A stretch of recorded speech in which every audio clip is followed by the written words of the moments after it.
ఓం నమ శివాయ. ఇవాళ నేను మీకు మా కైలాస మానసరోవర్ యాత్ర గురించి ఈ యూట్యూబ్ వీడియోలో చెప్పదలుచుకున్నాను.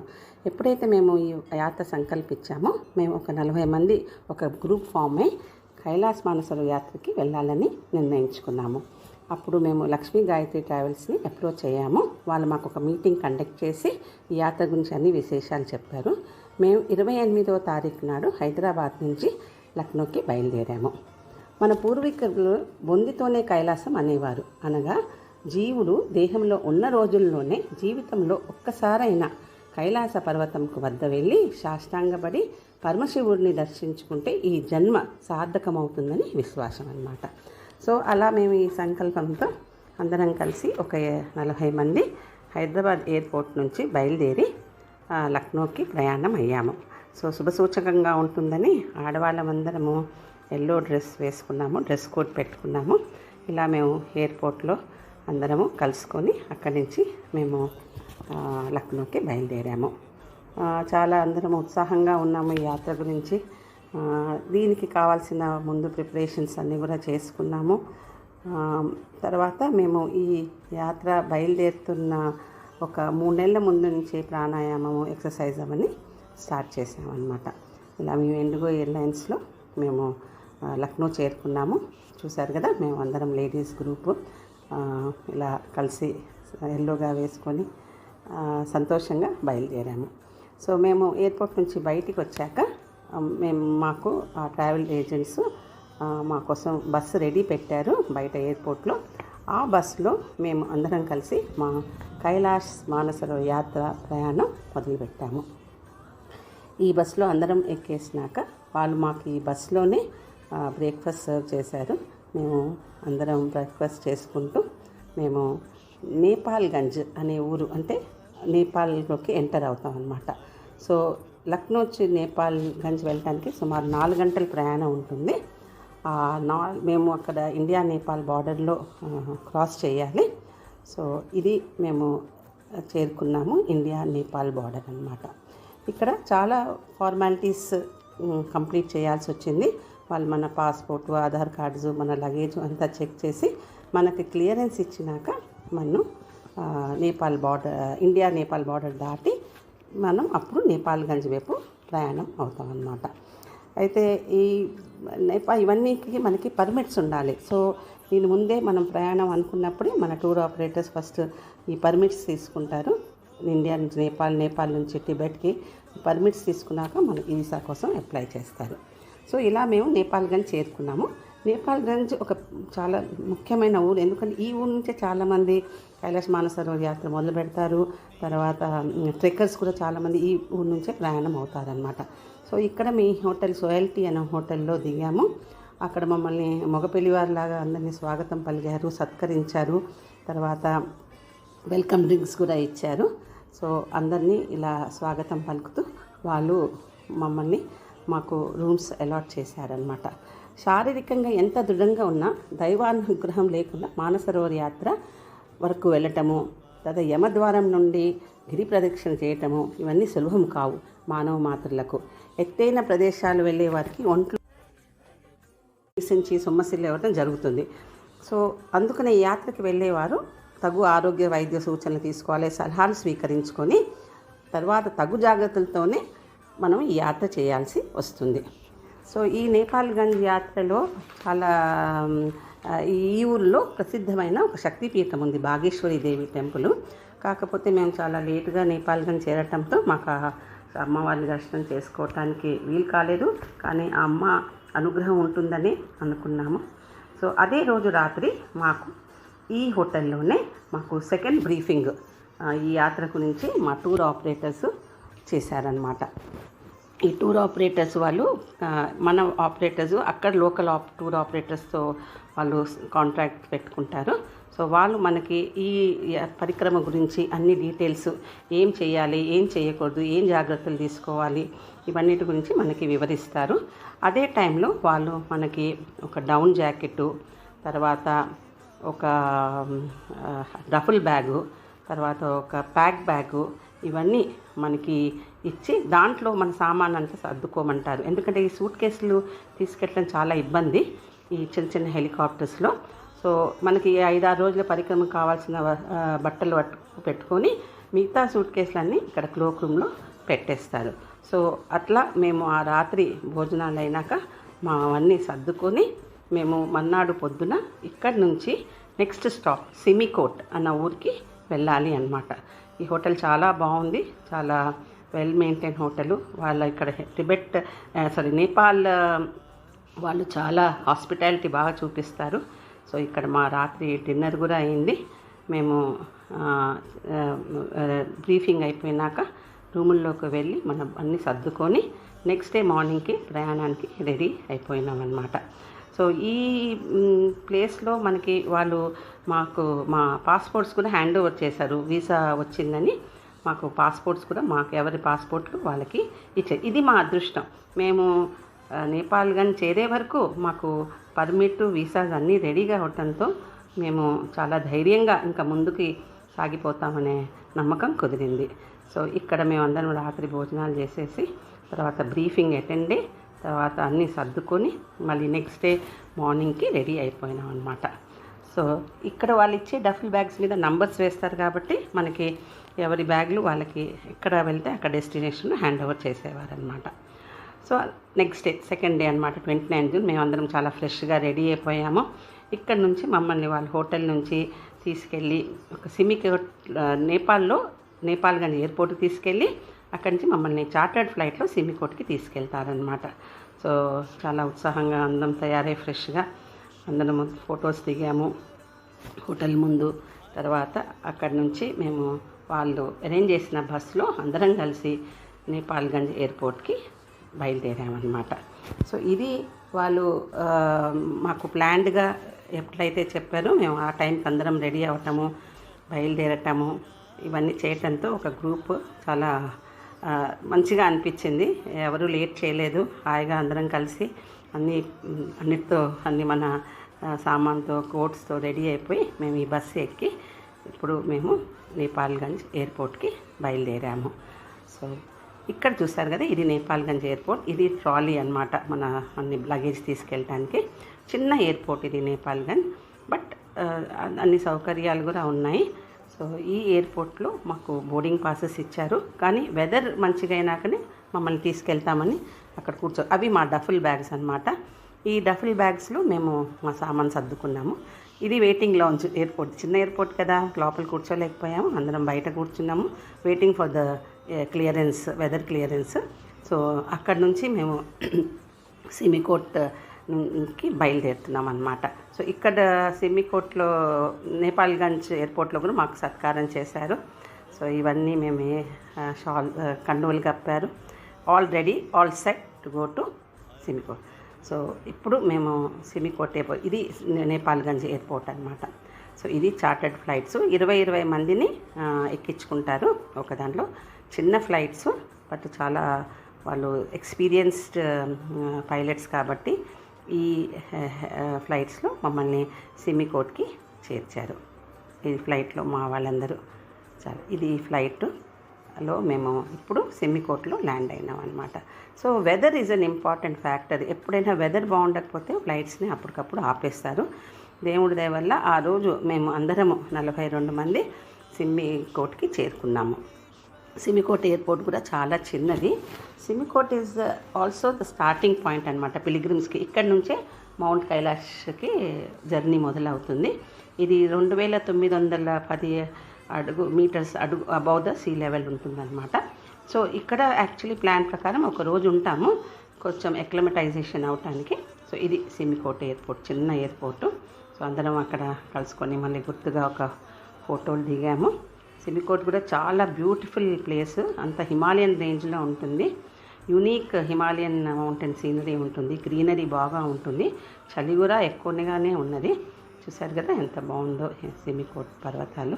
ఇది మేమున్న సిమికోట్లో ఉన్న చిన్న చిన్న హోటల్స్ ఉంటాయి ఇక్కడ.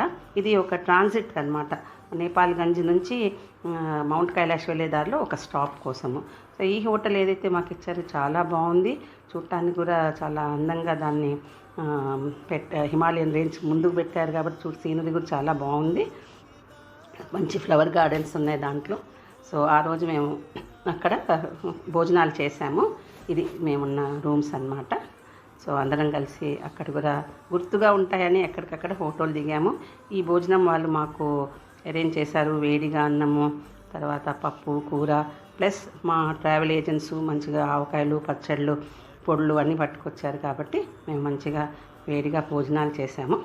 ఇంతలో మా టూర్ ఆపరేటర్స్ చెప్పారు, కొంతమంది హిల్సా వెళ్ళిపోవచ్చు, ఇవాళ వెదర్ బాగుంది కాబట్టి ఒక 16 మందిని హిల్సాకు పంపించేశారు హెలికాప్టర్స్ ద్వారా. మిగతా వాళ్ళందరూ మేము ఆ రోజు సాయంత్రము సిమ్మికోట్లో ఒక పాత శివ టెంపుల్ ఉంది, ఆ టెంపుల్కి వెళ్ళామన్నమాట. అది ఏన్షియన్ పంచముఖి శివలింగము, కొన్ని సంవత్సరాల కిందది ఇది. ఈ శివలింగాన్ని దర్శించుకొని మేము ఇదొక చిన్న ట్రెక్ కూడా అవుతుంది, ఒక ఎక్లమటైజ్ అవుతుంది మనం ఎక్కటం అనేది అనుకొని అందరం కలిసి ఈ శివ టెంపుల్కి వెళ్ళాము. ఇది పంచముఖి శివాలింగం, ఇక్కడ కొంచెం మనం పూజ కూడా చేసుకోవచ్చు. సో ఈ శివ అనుగ్రహం వలన మేము మా ప్రయాణం ముందుకి సాగుతుందని దీవించారని అనుకున్నాము. సో శివుడు దర్శనం కూడా అయింది మాకు అలా. సో ఇలా చూసారా హిమాలయన్ మౌంటైన్స్ ఎంత అందంగా ఉన్నాయో సిమికోట్లో. సో 3rd డే నాడు అంటే 30th నాడు ఇంకా మేము మిగతా వాళ్ళందరం ఎవరైతే సిమికోట్లో ఉండిపోయామో హిల్సాలో మా మిగతా గ్రూప్ని కలుసుకోవడానికి మధ్యాహ్నం 3 వరకు వెయిట్ చేయాల్సి వచ్చింది, ఎందుకంటే బాగా వర్షం పడుతుండే. సో ఒక అరగంట క్లియరెన్స్ రాగానే మిగతా అందరినీ కూడా వాళ్ళు మళ్ళీ హెలికాప్టర్స్లో నలుగురిని కలిపి ఈ హెలికాప్టర్స్లో, ఇది హెలిప్యాడ్ అనమాట, అక్కడ ఎక్కించుకొని హిల్సాకి తీసుకెళ్ళారు. సో ఇది చాలా అన్సర్టనిటీ ఎక్కువ ఉంటుంది, వెదర్ ఎప్పుడు బాగుంటుంది, ఎప్పుడు బయలుదేరుతాము. సో ఎప్పుడు మనం కొంచెం ఎదురు చూస్తూ ఉండాలి. క్లియరెన్స్ రాగానే వాళ్ళు మనని పిలుస్తారు, వెంటనే మనం వెళ్ళి హెలిప్యాడ్ దగ్గరికి వెళ్ళిపోయి హెలికాప్టర్స్ ఎక్కేసి వెళ్ళిపోవాల్సి వస్తుంది. కాకపోతే అక్కడ నేచర్ చాలా బాగుంటుంది, ఆహ్లాదకరంగా ఉంటుంది. సో ఉండటానికి బాగుంటుంది, కానీ ఇంకా ముందు ప్రయాణం ఉంది కాబట్టి ఇంకా అక్కడి నుంచి బయలుదేరాలి. సో చూసారు కదా ఇప్పుడు ల్యాండింగ్ అవుతున్నది, హెలికాప్టర్ మబ్బుల్లోంచి వచ్చింది. ల్యాండింగ్ అయినాక ఇంకా గ్రూప్స్ నలుగురం కలిసి హిల్సాకి ప్రయాణం అయ్యాము. చాలా ఎఫిషియెంట్గా వాళ్ళు ప్లాన్ చేస్తారు, ల్యాండింగు, ఫ్యూలింగు, ఎక్కించుకోవటం, మళ్ళీ వెంటనే టేక్ ఆఫ్, మళ్ళీ అట్లనే ఇంకో హెలికాప్టర్స్ మళ్ళీ నలుగురిని ఎక్కించుకుంటారు. సో అందరం రెడీగా ఉంటాము. ఇది మాకు హెలికాప్టర్ అక్కడ బయలుదేరి సిమ్మికోట్ హిల్సా వెళ్ళే హెలికాప్టర్స్ అన్నమాట. సో చాలా ఉత్సాహంగా ఉన్నాం అందరం, ఎప్పుడు హిల్సా చేసి మా మిగతా గ్రూప్తో కలుసుకొని, మళ్ళీ వెదర్ పాడైపోతుందని ఒక టెన్షన్ లోపల, ఎందుకంటే ఒకరోజు లేట్ అయినా మిగతా అందరి యాత్రికులు వెయిట్ చేయాల్సిందే. ఇది ఇంకోటి ఏంటంటే ఇది గ్రూప్ వీసా అనమాట, ఒకరు వెళ్ళటానికి ఉండదు, వెళ్తే మొత్తం 40 మంది కలిసి వెళ్ళాల్సిందే.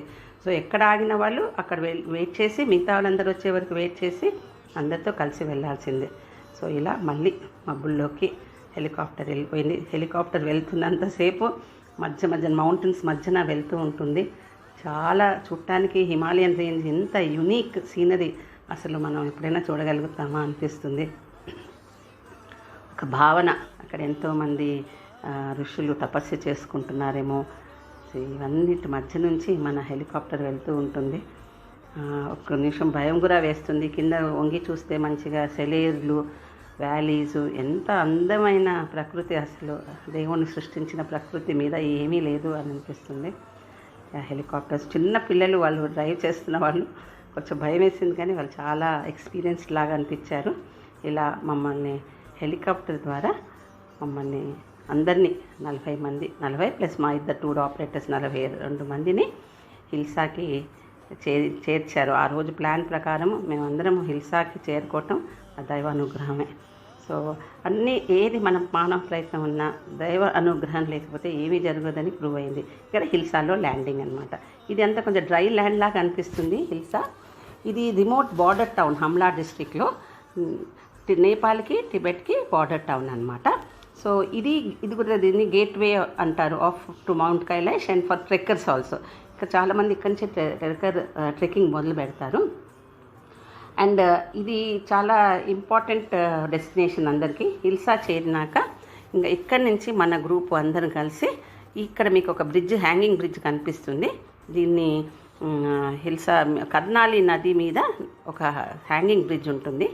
అది దాటి మనం అటు సైడ్ వెళ్ళాక అక్కడి నుంచి వాళ్ళు మనల్ని తీసుకొని బార్డర్కి తీసుకెళ్తారు బస్లో. ఇది నేపాల్ టిబెట్ బార్డర్ అనమాట. సో నెక్స్ట్ మన నేపాల్ టిబెట్ బార్డర్లో మన ఫార్మాలిటీస్ అంతా కంప్లీట్ చేసుకొని మనం టక్లాకోట్ అనే ఊళ్ళో చేరాము. సో ఆ రోజు టక్లాకోట్లో అందరం పొద్దున యోగా సెషన్ అటెండ్ అయ్యాము. సో అక్కడి నుంచి మా పరిక్రమ మొదలైంది. ఫస్ట్ డే తీసుకెళ్ళి ఆ పరిక్రమ మొదలైనప్పుడు ఇనీషియల్గా మాకు రాక్షస్థల్ అని దగ్గరికి తీసుకెళ్ళారు. ఇది రాక్షస్థల్ అన్నమాట. ఇది దాటి కొంచెం ముందుకు వెళ్తే మనకి కైలాష్ మానసరోవర్ నది చుట్టూ పరిక్రమ ఉంటుంది. ఆ రోజు మా ప్రోగ్రామ్ అదనమాట. ఇది రాక్షస్థలం చూసారు కదా. ఇది ఒక సాల్ట్ వాటర్ లేక్ అన్నమాట. సో ఇది మనకి దారిలో కనిపిస్తుంది మానసరోవర్ వెళ్ళే ముందు. ఈ రాక్షస్థల ఏంటంటే రావణాసురుడు, దీనికి వెనక పౌరాణికంగా ఏంటంటే రావణాసురుడు ఎదురుగా మన మౌంట్ కైలాష్ ఎదురుగా ఉండి రోజు తపస్సు చేశారు. రోజు ఒక తల నరికి ఆయనకి ఆఫర్ ఇచ్చేవారు అనమాట. ఇది దాని ఎదురుగా కనిపించే మౌంట్ కైలాష్. సో శివుడు ఆయనకి కనిపించి ఆయన లింగం ఇస్తారు, ఆత్మలింగం ఇచ్చేసి శివుడిని తపస్సుకి మెచ్చి ఇస్తారనమాట. సో కానీ ఇది సీ వాటర్, ఇక్కడ ఏ పూజలు జరగవు, ఇక్కడ స్నానాలు ఆచరించరు.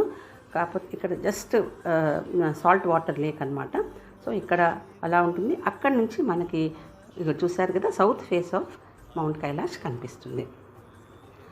ఇక్కడి నుంచి మనము బయలుదేరి మానసరోవర్ పరిక్రమంకి వెళ్తామన్నమాట.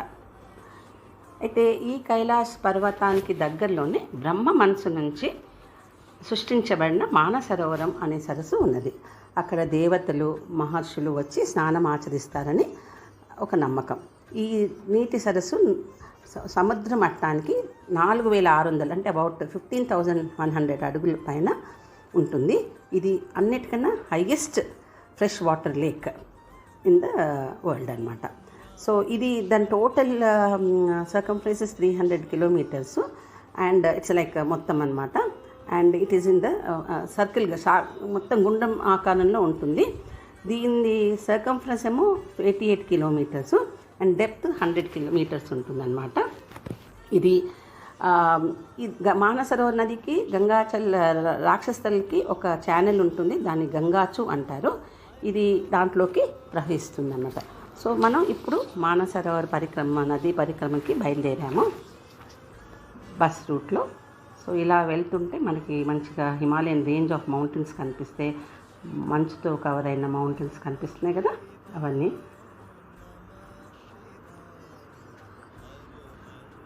ఇలా వెళ్తూ ఉంటే దీన్ని గుర్లా మండవత్ పర్వతాలు కూడా అంటారు ఇవి. సో ఇలా బయలుదేరి మనము దారి పొడుగున ఈ మంచు కొండల్ని చూసుకుంటూ మనని ఒక పాయింట్ నుంచి మనకి మానసరోవర్ నది పరిక్రమ మొదలుపెట్టారు. అంతా బస్లోనే చూపిస్తారు. చాలా ఇన్ఫ్రాస్ట్రక్చర్ చాలా ఇంప్రూవ్ చేశారని చెప్తున్నారు లాస్ట్ 5 years మీద. అంటే లాస్ట్ 5 years ఎవరికి అనుమతి లేదు, బట్ తర్వాత ఇంప్రూవ్ అయిందని అంటున్నారు. సో మనకి దారి పొడుగున మన కొండలు కనిపిస్తే మధ్యన మనకి మౌంట్ కైలాష్ కూడా సౌత్ ఫేస్ కనిపిస్తుంటుంది దారి పొడుగున. చూసారు కదా, this is the south face of Mansarovar of Mount Kailash. ఇలా మేము చాలా ఉత్సాహంగా ఫోటోలు తీస్తూ వీడియో తీసుకుంటూ బస్లో ప్రయాణం చేశాము. ఇది మానసరోవర్ నది. ఇప్పుడు ఈ మానసరోవర్ నది నుంచి మేము పరిక్రమం మొదలుపెట్టాము. వాళ్ళు ఇప్పుడు ఉన్న కండిషన్స్లో చైనా గవర్నమెంట్ నదిలో స్నానాలకి అనుమతి ఇవ్వట్లేదు. కాబట్టి ఇంకా మేము ఫస్ట్ పరిక్రమం చేసి నదిని చూసుకుంటూ ఇంకా తర్వాత మేము ఒక చోట ఆపి కాళ్ళు కడుక్కొని నీళ్ళు చల్లుకొని నీళ్ళు తీసుకొని వచ్చాము సరస్సు నుంచి. అది ఇప్పుడు చూడండి, ఈ పాయింట్ నుంచి మానసరోవర్ నది పరిక్రమ మొదలవుతుంది. ఇప్పటి వరకు మేము మానసరోవర్ నది చేరుకోవటానికి బస్సులో ప్రయాణం చేశాము. ఇది స్టార్టింగ్ పాయింట్ అన్నమాట. చాలా బాగుంటుంది, చూస్తున్నా కొద్ది చూడాలనిపిస్తుంది.